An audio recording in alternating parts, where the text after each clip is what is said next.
I'm sure everyone here is aware of the threat posed by sea level rise to shallow areas such as Louisiana.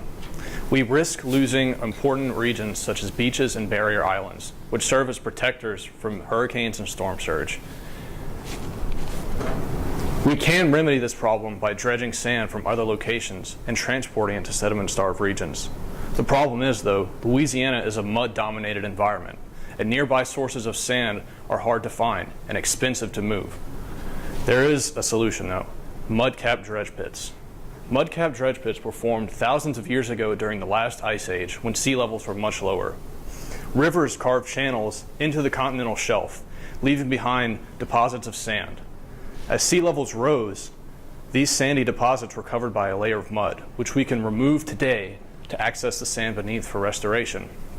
The problem with mud-cap dredge pits, though, is that we don't know what happens to them after we use them. What happens to the hole left behind by dredging? How long does it take to fill in? Most importantly, though, what happens to the walls of the pit after we dredge them? Do they collapse outwards, possibly endangering oil infrastructure like pipelines or oil rigs? My thesis attempts to remedy this lack of knowledge by using a full geophysical survey of a dredge pit located offshore of Holly Beach in western Louisiana. We use multi-beam echo sounders to map the region. Using our data and the data from previous surveys, we were able to map a time-lapse series of the dredge pit's evolution.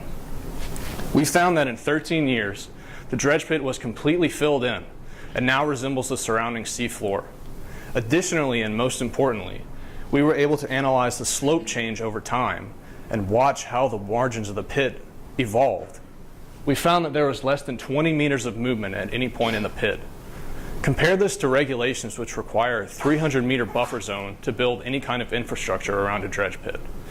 Due to the complex structure and network of pipelines and oil rigs in the Gulf of Mexico, this severely limits where we can excavate. Knowing that the dredge pits pose little risk due to their stability over time means that we can utilize them in the future to increase the amount of sand that we can use for restoration projects. Hopefully, using these resources in the future will allow us to construct more restoration projects from mud-cap dredge pits, as you can see here.